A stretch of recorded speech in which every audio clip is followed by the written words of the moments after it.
देश में बुनियादी कमी है वो है एजुकेशन। हमारे देश के एजुकेशन सिस्टम में एक बड़ी प्रॉब्लम है कि हम केवल सैलरी मैनेज करने वाला समाज पैदा कर रहे हैं अपने एजुकेशन सिस्टम से, और सैलरी मैनेज करने वाला समाज अगर पूरे देश का एजुकेशन सिस्टम पैदा करेगा भारत डेवलप कर पाएगा। कोई भी देश किसी इंडस्ट्रियल क्रांति से डेवलप नहीं है, कोई भी देश किसी पॉलिटिकल रेवोल्यूशन से डेवलप नहीं है, उसके फाउंडेशन में है एजुकेशन। जब तक देश की एजुकेशन ठीक नहीं होगी तब तक इंडिया डेवलप नहीं। स्कूल में मैंने पढ़ा था कि 3 तरह के देश हैं, डेवलप्ड कंट्रीज, डेवलपिंग कंट्री और अंडर डेवलप्ड कंट्री। जब मैं स्कूल में पढ़ता था तो पढ़ाया जाता था India is a developing country. आप तो स्टूडेंट्स हैं, अभी कुछ साल पहले स्कूल से पढ़ के आए होंगे। आप क्या पढ़ के आए हो? India is a still developing पढ़ा रहे हैं। मैंने जो पढ़ा था कि India is a developing country, अभी भी वही पढ़ा रहे हैं।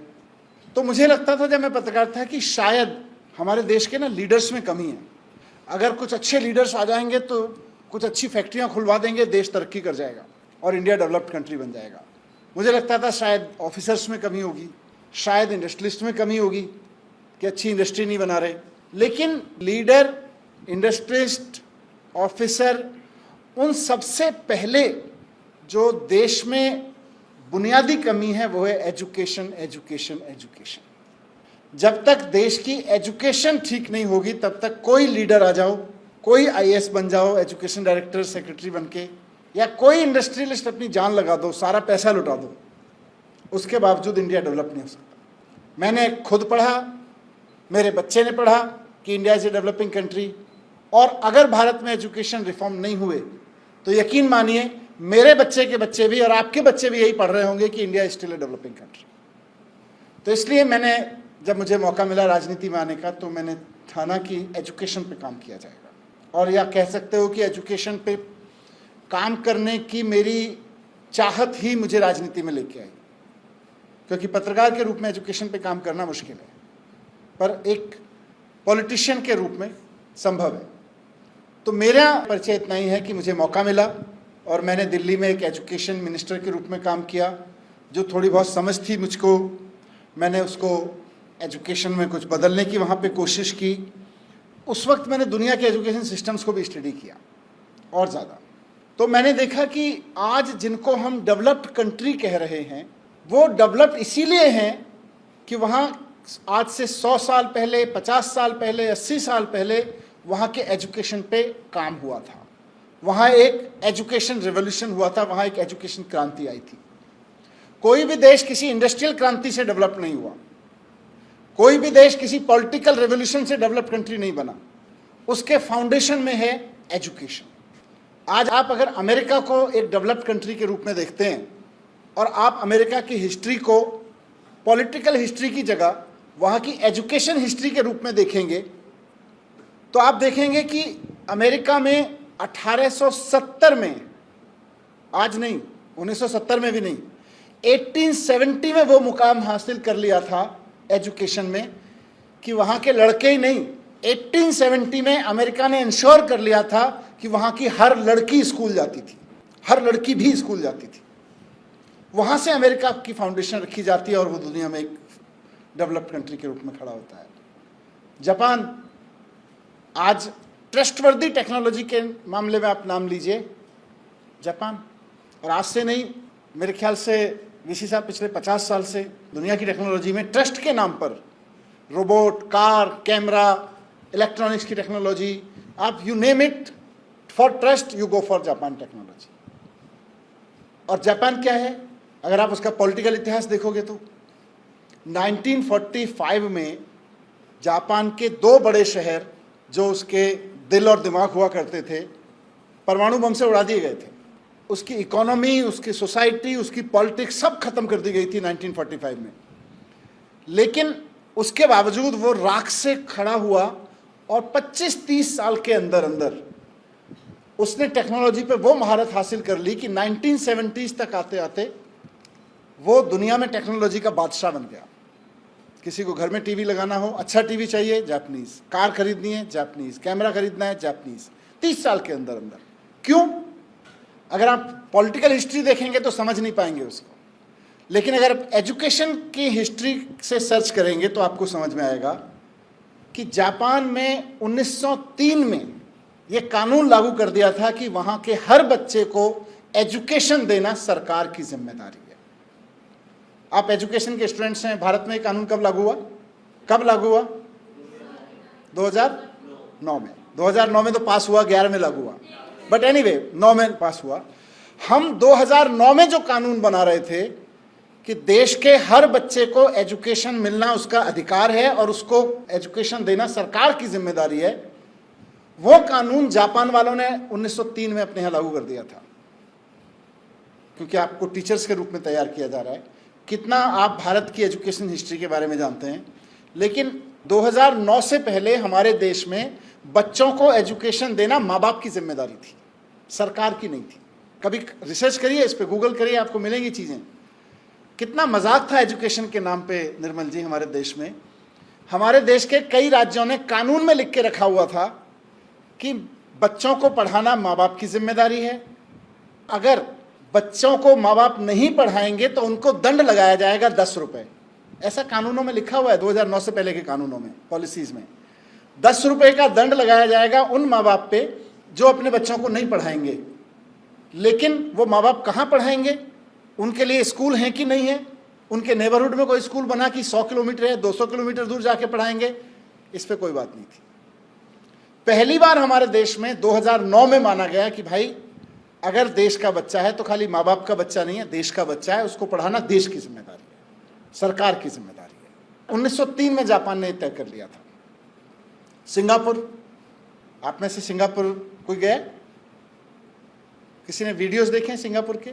सिंगापुर आज कम से कम एशियन कंट्रीज में तो डेवलपमेंट का एक मॉडल बना हुआ है। सिंगापुर के वीडियोस देखिएगा, ऐसा लगेगा जैसे कोई पुरानी मछुआरों की बस्ती के वीडियोस देख रहे हैं समुद्र किनारे की।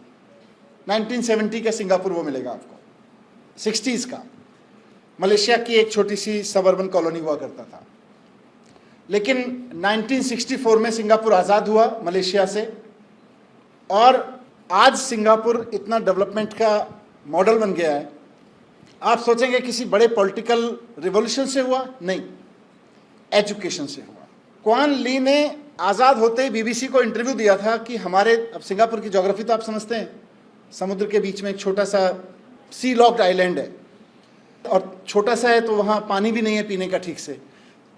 तो ली क्वान साहब ने बीबीसी के एक इंटरव्यू में कहा था रोते हुए कि मेरे देश के पास जो मेरे हिस्से चलाने के लिए आया है, first prime minister of Singapore, कि हमारे ज़मीन के नीचे पीने का पानी नहीं है, ज़मीन के नीचे कोई मिनरल नहीं है, हमारे पास कोई नेचुरल रिसोर्सेज नहीं है, हमारे पास में 1 एकड़ ज़मीन भी खेती लायक नहीं है, हम खाएंगे क्या और पिएंगे क्या मुझको समझ नहीं आ रहा है। But then the prime minister of Singapore said, हम एजुकेशन पे काम करेंगे और हम एजुकेटेड सिंगापुर खड़ा करेंगे। बात यहीं नहीं खत्म होती कि किसी एक लीडर ने बोला। उस आदमी ने 1964 से अगले लगभग 10 साल सिंगापुर में खूब सारे स्कूल खुलवाए, खूब सारे कॉलेज खुलवाए, नई नई यूनिवर्सिटीज़ बनाई। आज हम उस पर हंस सकते हैं, उसके क्रिटिसाइज कर सकते हैं, लेकिन 1974 में आके वो आदमी एक पॉलिसी बनाता है सिंगापुर में कि सिंगापुर में बच्चे पैदा करने का अधिकार केवल ग्रेजुएट महिलाओं को होगा। आज रेडिकल लग सकती है हमको ये, लेकिन 70s में एक आदमी जो पहले 10 साल तक, 64 में जो आदमी रोता है कि हमारे देश के पास कुछ नहीं है और कहता है हम एजुकेशन से सिंगापुर खड़ा करेंगे, 10 साल तक वो स्कूल और कॉलेज की बाढ़ लगा देता है वहाँ पे, और 10 साल बाद सिटीजन्स के ऊपर थोपता है कि अगर बच्चे पैदा करने हैं तो पहले पढ़ो।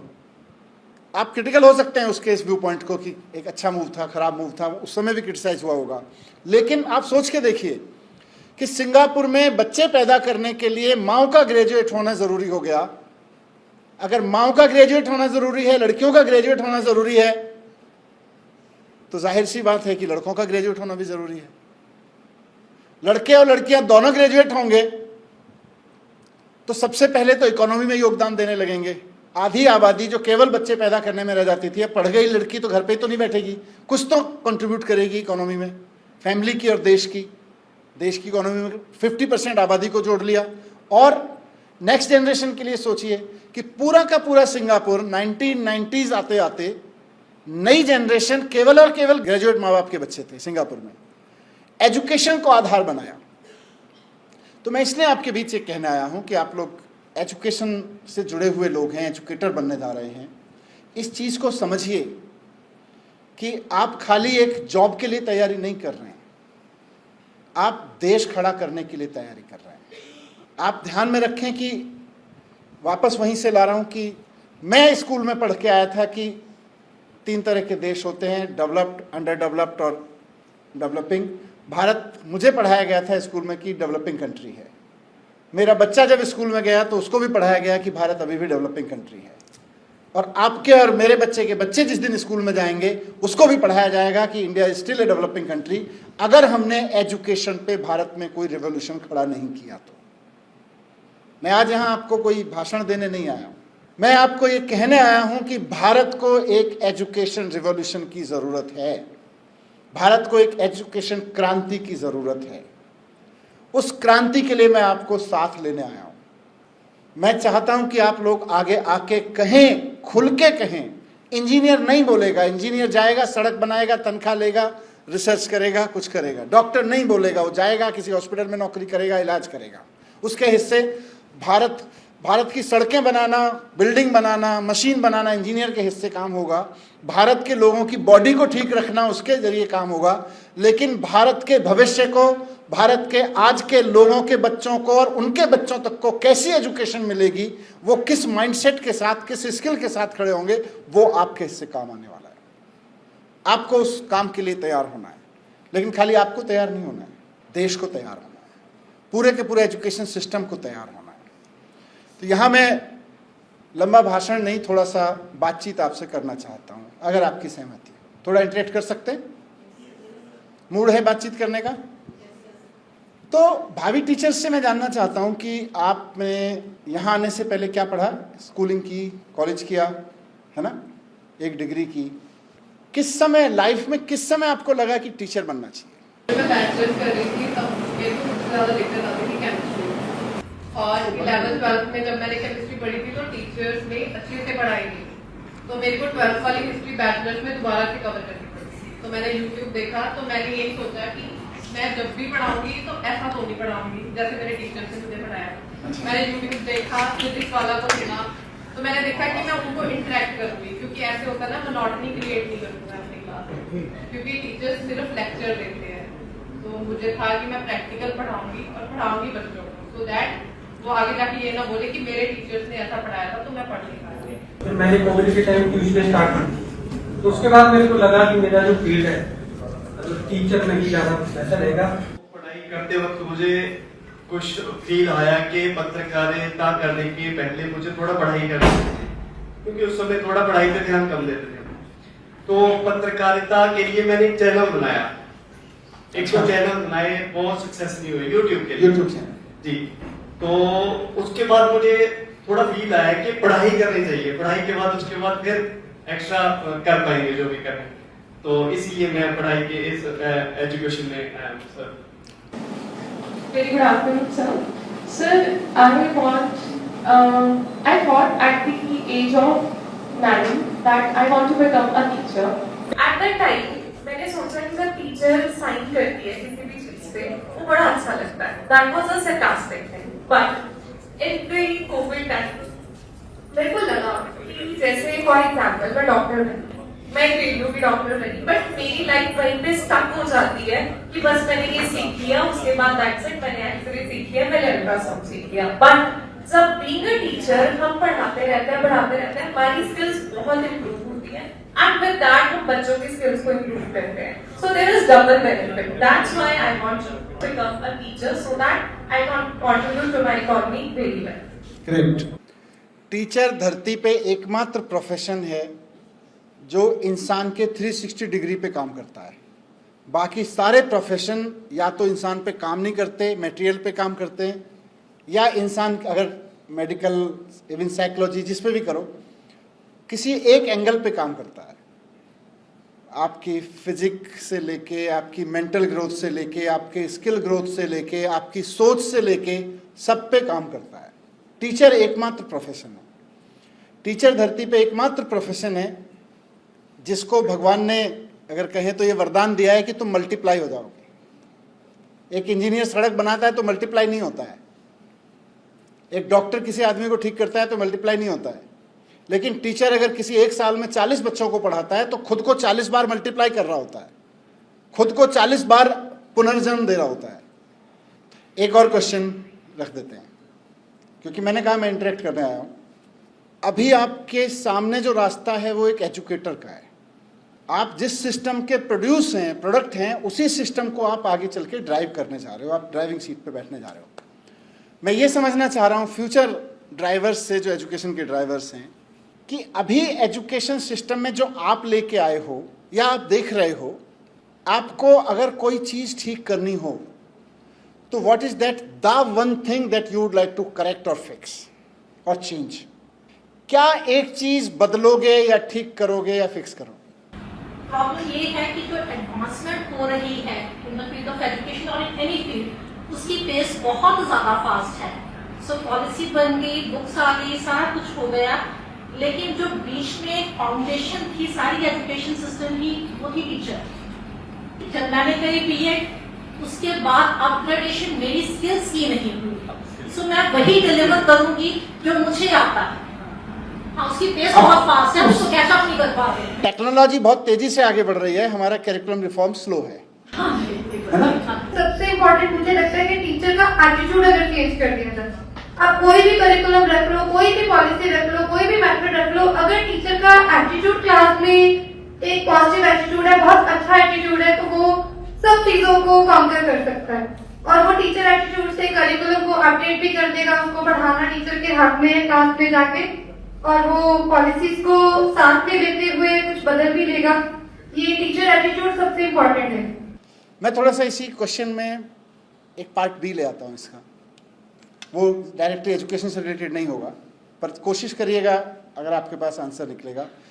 भारत में as a society, as a country, आपको कौन सी प्रॉब्लम लगती है कि यार भारत की ये प्रॉब्लम ठीक हो जानी चाहिए? करप्शन, ओके, और अनएम्प्लॉयमेंट और पॉपुलेशन, डिजिटल डिवाइड। देश की कौन सी समस्या को सॉल्व करना चाहते हो? कौन सी समस्या परेशान करती है? Gender equality, gender biasness, basically safety for girls.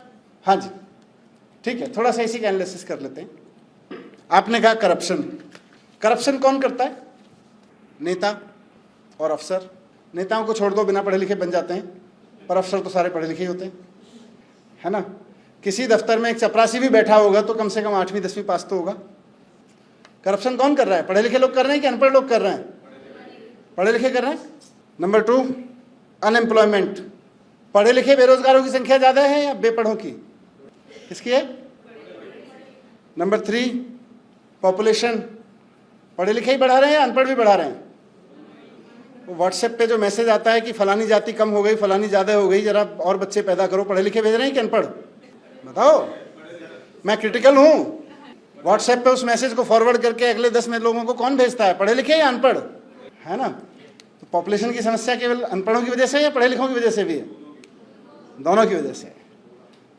कुछ प्रॉब्लम है जो दोनों की वजह से है, कुछ प्रॉब्लम है जो केवल प्रॉब्लम नंबर 1 जो आपने बताई, आपको अनपढ़ आदमी करप्ट नहीं मिलेगा, क्योंकि वो तो सरकारी दफ्तर में बैठता ही नहीं। कोई नेता बन जाए तो अलग बात है, बन ही जाते हैं, लेकिन अफसर तो चपरासी से लेके IAS तक कुछ ना कुछ तो पढ़ाई लिखा होगा, और वो उस करप्शन का सिस्टम का हिस्सा है। वही करप्शन फैला रहे हैं, वो भी फैला रहे हैं लार्जली उन्हीं के हिस्से में। अगर नेता अनपढ़ भी कहता है तो पढ़े लिखे से ही कराता है। एक पढ़े लिखे IAS को ही कहता है कि गलत फाइल चयन कर और गलत कॉन्ट्रैक्ट कर। वो पढ़ा लिखा IAS ही करता है सारा करप्शन, नेता के तो ऑर्डर से होता है। तो नेता अनपढ़ होके करता है या पढ़ा लिखा करके करता है, दोनों है। लेकिन IAS तो पढ़ा लिखा होके ही कर रहा है ना। इंजीनियर अगर किसी पुल में घोटाला कर रहा है तो पढ़ा लिखा होके ही कर रहा है ना। जेंडर बायसनेस अनपढ़ों में ही है, जेंडर बायसनेस या पढ़े लिखों में भी है? दोनों में है। तो पढ़ाई लिखाई सारी बेकार चली गई। तो अगर मैं लब्बो लुभाव बोलूं इस डिस्कशन का कि इस देश की समस्या करप्शन नहीं है, एजुकेशन है। इस देश की समस्या जेंडर बायसनेस नहीं है, एजुकेशन है। जो बेवकूफ़ियाँ कर रहा है वो करता रहे, लेकिन एक बच्चा 4 साल की उम्र में, 3 साल की उम्र में स्कूल सिस्टम, एजुकेशन सिस्टम के पास आया था, और लगभग वो कितने साल तक रहा? नर्सरी, KG सहित 12-14 साल स्कूल, ग्रेजुएशन की तो 17 साल, पीजी की तो 19 साल कम से कम। एक बच्चा जो 3-4 साल की उम्र में आपके पास आया था, वो अगर 20 साल का होके जा रहा है और फिर भी करप्ट बचा हुआ है, तो 4 साल का आया था तो उसने नहीं कहा था मुझे करप्शन सिखाना, उसने तो ये कहा था कि मुझे जीना सिखाना। आपने उसका वॉश आउट ही नहीं किया करप्शन, या समाज में कहीं करप्शन सामने आए तो खड़ जाए ठीक से। जेंडर बायसनेस आए तो कह दे मैं नहीं करूँगा जेंडर बायसनेस, वो तो छोड़ दीजिए। मैंने दिल्ली में एजुकेशन का कैरिकुलम रिव्यू कराया था वीसी साहब, स्कूल में मैंने कहा कि यार हमारा कैरिकुलम बायस जेंडर बायस्ड है, तो हमारे पुराने रिसर्चर टीचर्स बोले नहीं नहीं साहब हम तो बिल्कुल आजकल तो नहीं है। तो मैंने किताबें मंगाई जब मैं मिनिस्टर था वहाँ पे, और मैंने पलटे पन्ने और मैंने मैथमेटिक्स की किताब में उनको एग्जाम्पल दिखाया कि देखो जब मार्केट में भेजते हो तो राम को लड्डू लेने भेजते हो, और जब घर में बांटती है तो सीता बांटती है। ये जेंडर बायसनेस नहीं है। आपकी सारी स्टोरी टेलिंग परिकथाएं, उनमें लड़की बहुत खूबसूरत होती है, राजकुमार बहुत अमीर होता है। अगर कुछ अभिशाप लगता है तो लड़की को लगता है, लड़की को भी क्या अभिशाप लगता है कि वो सो कॉल्ड बदसूरत हो जाती है, और उसके बाद उसको कोई वरदान भी मिलता है तो एक लड़की वापस से सुंदर हो गई और अमीर राजकुमार से मिल गई और परिकथा एंड हो गई। जेंडर बायसनेस नहीं है। किस लिए पढ़ा रहे हो ये परिकथाएं, किस लिए पढ़ा रहे हो मैथमेटिक्स? राम को लड्डू खरीदने के लिए बाहर भेजते हो और सीता से बंटवाते हो? किसी मॉडर्न किचन का फोटो किसी भी टेक्स्ट बुक में देखा होगा, कहीं पुरुष को किसी को कुकिंग करते देखा है? ये जेंडर बायसनेस नहीं है। तो पढ़े लिखे जेंडर बायस तैयार कर रहे हैं भाई हम। तो प्रॉब्लम जितनी आपने गिनाई, प्रॉब्लम प्रॉब्लम्स वालों में नहीं है, एजुकेशन में है। तो मैं इसलिए आपसे कहने आया था कि इस देश के ड्राइवर बनिएगा, अच्छी दिशा में इस देश को लेके जाइएगा। देश की एजुकेशन को गलत दिशा में ले जाया जा रहा है। और खाली इतना ही नहीं है, मैं एक दो चीज़ें, क्योंकि अभी डिस्कशन का उतना ही समय है, मैं वाइंड अप करूँगा यहाँ। मैं चाहता हूँ कि आपके ध्यान में कुछ और चीज़ें आएँ और जो फैकल्टीज़ हैं यहाँ उस पर डिस्कशन करें। मैं एजुकेशन में 2-3 प्रॉब्लम्स देखता हूँ, और आप क्योंकि वहाँ जाके बैठेंगे, कब याद आएगा आपको कि कोई आदमी ये बात कह के गया था, और शायद अपने बारे में आप आज देख पाएँ तो और अच्छा है। हमारे देश की एजुकेशन सिस्टम की सबसे बड़ी प्रॉब्लम है कि हम केवल इंफॉर्मेशन दे रहे हैं, माइंडसेट नहीं दे रहे हैं। माइंडसेट देने के लिए बहुत मॉडल्स हैं दुनिया में, एजुकेशन में लोगों ने बनाए हुए हैं, लेकिन हम केवल एजुकेशन दे के बात छोड़ देते हैं। माइंडसेट पे तो हम काम ही नहीं कर रहे। कोई बच्चा जाके बाहर जाके करप्ट बनेगा, रेपिस्ट बनेगा, गुस्से वाला बनेगा, बदतमीज बनेगा या तमीज़दार बनेगा, उसके बारे में हम कुछ काम नहीं कर रहे हैं, फॉर्मेलिटी कर रहे हैं। कभी नहीं देख, उसका कोई टेस्ट ही नहीं है हमारे पास। कोई स्कूल अगर ये दावा करे कि मेरे यहाँ से पास आउट बच्चा अंग्रेजी की ये वाली गलती तो कर ही नहीं सकता, क्या कोई स्कूल ये दावा करने को कभी तैयार होता है कि मेरे यहाँ से निकला हुआ बच्चा जेंडर बायस तो हो ही नहीं सकता? कोई करता है? आपको ये बच्चे, ये स्कूल दावे करते मिल जाएंगे कि यार ये मैथमेटिक्स की ये वाली प्रॉब्लम हमारे स्कूल से निकला हुआ बच्चा कैसे गलत सॉल्व कर सकता है? एक छोटी सी एप्लीकेशन देख के उसमें अगर स्पेलिंग ठीक से नहीं लिखी हो तो आपको स्कूल और कॉलेज दावा करते हुए मिल जाएंगे कि यार हमारे यहाँ का बच्चा इतनी गलत स्पेलिंग कैसे लिख सकता है। लेकिन एक बच्चा जाके बाहर करप्ट हो जाए, कोई स्कूल अपने ऊपर क्वेश्चन नहीं करेगा कि हमारे यहाँ से निकला हुआ बच्चा करप्ट कैसे हो सकता है। नंबर 2, मतलब एक तो माइंडसेट नहीं दे रहा है एजुकेशन सिस्टम। दूसरा, जो मैंने डेवलप्ड और डेवलपिंग नेशन की बात कही, वो खाली माइंडसेट से नहीं आएगा, माइंडसेट उसका बेस है। हमारे देश के एजुकेशन सिस्टम में एक बड़ी प्रॉब्लम है कि हम अपने बच्चों को मनी मैनेजमेंट नहीं सिखाते हैं। क्योंकि हम अपने बच्चों को मनी मैनेजमेंट सिखाए बिना उनके हाथ में एक सर्टिफिकेट पकड़ा देते हैं जिसको हम डिग्री कहते हैं। उस डिग्री की इतनी ही औकात है कि किसी और के मैनेज किए हुए मनी के लिए नौकरी कर ले। उसको अपना मनी मैनेजमेंट नहीं आता है। उसको केवल इतना आता है कि इसकी नॉलेज के आधार पर मैं किसी और मनी वाले के यहाँ नौकरी कर सकता हूँ, वो चाहे सरकार हो या प्राइवेट कोई व्यक्ति हो, क्योंकि मनी मैनेजमेंट हम सिखाते ही नहीं हैं। और मनी मैनेजमेंट जब मैं कहता हूं तो ये नहीं कहता हूं कि इकोनॉमिक्स नहीं सिखा रहे हैं, हम केवल सैलरी मैनेज करने वाला समाज पैदा कर रहे हैं अपने एजुकेशन सिस्टम से। और सैलरी मैनेज करने वाला समाज अगर पूरे देश का एजुकेशन सिस्टम पैदा करेगा, जब तक करेगा, 100 साल तक करेगा, तो 100 साल तक भारत डेवलप्ड कंट्री नहीं बन पाएगा। विकसित देश वही बन पाएगा जिसके लोगों को मनी मैनेजमेंट आएगा। और मनी मैनेजमेंट तभी आएगा जब हमारे स्कूल और कॉलेज वो बच्चे पैदा करेंगे जो टीचर बनने जाए तो मनी मैनेजमेंट जानता हो, जो इंजीनियर बनने जाए तो मनी मैनेजमेंट जानता हो, नासा में साइंटिस्ट बनने जाए तो मनी मैनेजमेंट जानता हो, आईएएस बने तो मनी मैनेजमेंट जानता हो। मनी मैनेजमेंट आता ही नहीं है। मनी एक दुनिया की रियलिटी है, लेकिन हम केवल सैलरी लेना सिखाते हैं। सैलरी लेने के लिए बच्चे तैयार करके भेज रहे हैं हम। ये एजुकेशन सिस्टम की और एक बड़ी खामी है। एक थोड़ी सी बातचीत, जैसे इस बातचीत के कंक्लूजन में भी और ओवरऑल भी, कि भारत की चेतना में, भारत के माइंडसेट में, भारत के मनस में एजुकेशन की समझ नहीं है।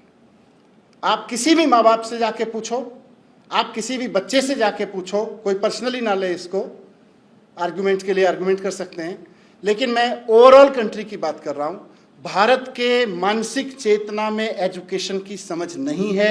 भारत की मानसिक चेतना में एजुकेशन का मतलब केवल और केवल इतना है कि बच्चे को एजुकेशन दे दो ताकि 2 पैसे कमाने लायक बन जाए, कुछ समझ ले, उसके अंदर की जेंडर बायसनेस मिट जाए, वो करप्ट ना बने, वो मूर्ख ना बने, वो मनी मैनेजमेंट सीख जाए। कौन माँ बाप अपने बच्चों को पढ़ने भेजता है ऐसे? आज आप स्कूल सिस्टम और कॉलेज सिस्टम से मनी काट दो, पैसा मिलने की, सैलरी मिलने की संभावना काट दो। कितने लोग अपने बच्चों को भेजेंगे जी इसको जेंडर बायसनेस खत्म करानी है, इसको जरा स्कूल भेज देना, इसको ज़िंदगी में स्वस्थ कैसे रहना है, खाना पीना कैसे है, अपने एक शादी होगी किसी लड़के या लड़की के साथ में, उसके साथ कैसे जीना है, कल को बच्चे पैदा करेगा कैसे जीना है उनके साथ में, किसी दफ्तर में जाके काम करेगा उनके साथ कैसे जीना है, ये सीखने के लिए स्कूल भेज दो। कौन भेजेगा? बोले पैसे मिलते हो तो बताओ। तो हमारी भारत की चेतना में एजुकेशन सिस्टम की बहुत अच्छे से समझ नहीं है, नंबर 1। पहले हुआ करती थी, आज के में तो नहीं है। अब वो मैकाले का प्रोडक्ट है तो भी हम मैकाले को गाली नहीं दे सकते। आज 75 साल बाद बात कर रहे हैं। 75 साल से अगर हमारे सिर पे मैकाले बैठा है तो हमारी गलती है, मैकाले की नहीं है, हमारी गलती है। तो मैं आपके बीच इसलिए नहीं आया कि मैं कोई लेक्चर दे के चला जाऊँ यहाँ से।